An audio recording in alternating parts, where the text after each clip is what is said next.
उसने गन निकाल के फायर किया मेरे पे, लेकिन वो उसको लग गया, उसके साथी को। 2 दफ़ा इस दुकान ते डकैती हो चुकी है, लेकिन इंतजामिया ने साढ़े नाल बिल्कुल तावन नहीं किया। जैसे ये डकैती हुई है तो इससे तो यही लगता है कि तहाजरों को तहफ़्फ़ुज़ नहीं है। हाथ में बंदूक और दिमाग में ये ख्याल कि पुलिस और अवाम मेरा कुछ नहीं बिगाड़ सकती, ये ख्याल लिए 2 डकैत दिन दिहाड़े गुजरात के मेन बाजार वकाश मोबाइल शॉप पर घुस तो आए, लेकिन उनके साथ हुआ क्या, कैसे हुआ, किसने किया? आइए आपको लिए चलते हैं वकाश मोबाइल वालों की जानिब। वकाश साहब, जुमेरात को क्या वक़ुआ पेश आया आपके साथ? जुमेरात वाले दिन तकरीबन 5:30 बजे का टाइम था। 2 आदमी आए हैं बाइक पे, 1 to 5 था उनके पास। अंदर आए हैं, दोनों ने गन निकाली है। मैं इधर बैठा हुआ था बेंच पे, गन निकाल के उन्होंने बोला कि जो कुछ है वो निकाल दो। वो दोनों लोग अंदर आ गए थे? हाँ जी, दोनों लोग अंदर आ गए थे। एक ने जो है ना वो पैसे छीनने की कोशिश की है, आगे बढ़ा, मैंने पीछे से उसको पकड़ लिया। ठीक है। इतनी देर में जो मेरे साथी थे इधर दुकान पे मौजूद, उन्होंने भी मेरे साथ हेल्प की है। कितने लोग थे आप दुकान में मौजूद उस वक्त? तकरीबन 4 बंदे थे हम। ठीक है। ठीक, हेल्प किया उन्होंने भी पकड़ने में।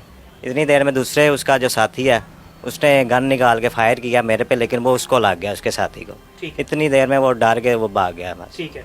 उसके बाद फिर हमने उसको पकड़ लिया, पकड़ के पुलिस के हवाले किया, कॉल किया 15 पे। टाइम पे वो आ गए हैं। ताजर बरादरान जो मेरे इधर सरगोदा रोड के हैं वो भी टाइम पर आ गए, उन्होंने भी बड़ा तावन किया हमारे साथ। इससे पहले तकरीबन 1 साल पहले भी सेम डे इसी तरह ही तकरीबन सुबह 11 बजे का टाइम था। ठीक है। उस टाइम भी इसी तरह ही 2-3 बंदे आए हैं और इसी तरह ही उन्होंने कार्रवाई की। आपने यहाँ पर कुछ सीसीटीवी कैमरास नहीं लगना सबके? किए हुए थे, लेकिन वो ना प्रॉब्लम थी उनमें कुछ, तो उस वजह से अभी बंद थे वो। मज़ामत कैसे हुई? मज़ामत पहले भी इस तरह का वाक़या हो चुका, तो हम बड़ा तंग थे, तो इसलिए हमने फिर कोशिश की है।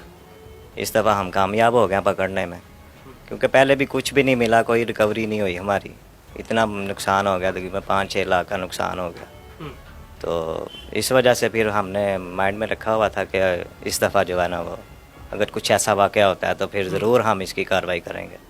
मैं स्पेशली अपील करता हूँ DPO साहब से कि पहले भी कुछ भी नहीं रिकवरी हुई, तो इस दफ़ा जब पता चला SP साहब को, वो फ़ौरन मौके पर आए हैं और SHO साहब भी आए हैं, उन्होंने तावन किया मेरे साथ अच्छा। लेकिन मैं इस दफ़ा भी अपील करूँगा कि मेरे साथ रिकवरी का तावन किया जाए।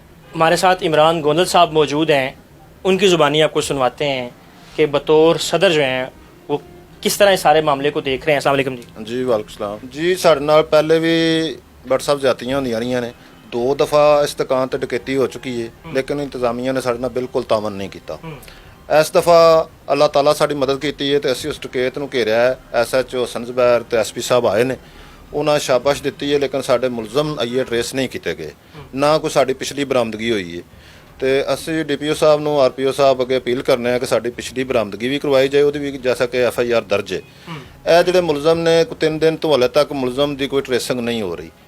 एक मुलजम गिरफ्तार है? एक मुलजम गिरफ्तार है बाहर, एक तो असीं सामने देखा है, दूसरा पता नहीं तीसरा होएगा या नहीं होएगा। असीं एक मुलजम जोड़ा ना वो देखा है, वो नसदा आया, वो अजे तक कोई ट्रेसिंग नहीं हुई। असी पहले भी कोशिश की है, अगे चाहे शाफे साहब नूं चाहे सालक साहब का हल्का बनता है, उन्होंने अगे भी असी अपील की है। उन्होंने सानू CCTV कैमरे लगवा के देने की मंजूरी की है। उन्होंने कहा कि असी लवा के देने और कुछ काम शुरू होए है। तो असी सर अपील करने इंतजामिया गई, और असी की कर सकते हैं। थाने की दूरी है, थाना साढ़े तो दूर है, हल्का उहदा इधर है और थाना शहर च रह रहा है। साडा थाना इधर शिफ्ट किया जाए तो साड़ी बरामदगी करवाया जाए। जैसे ये डकैती हुई है तो इससे तो यही लगता है कि तहाजरों को तहफ़्फ़ुज़ नहीं है। अगर थाना शहीन, जैसे कि हमारे सदर साहब ने बताया कि उस तरफ शिफ्ट हो गया, अगर वो शहीन चौक पे था तो यहाँ पे गश्त ज़्यादा थी, तो ताजरों को तहफ़्फ़ुज़ था। तो इस तरह तो दिन दिहाड़े आकर अगर डकैती कर रहे हैं तो चलो ये अल्लाह ताला का करम हुआ है कि एक डाकू इत्तेफाक से पकड़ा गया। अगर ना पकड़ा जाता वही गोली अगर ताजर को लग जाती तो फिर क्या होता? कोई जवाबदेह था इंतज़ामिया या कोई भी अफसरान वाला?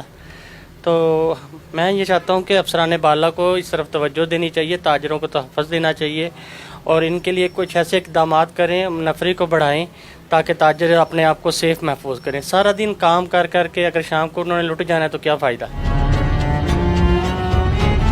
मुलजम के बारे में ये भी इंकशाफ हुआ है कि उसके ऊपर बेशहा मुकदमात इसी तरह के मौजूद हैं। वो एक बड़ा खतरनाक डकैत गैंग है ये, जिसको गुजरात के शहरियों ने दबोच कर पुलिस के हवाले किया और फिर पुलिस ने भी बर वक्त कार्रवाई करते हुए उसको यहाँ से आकर अरेस्ट किया।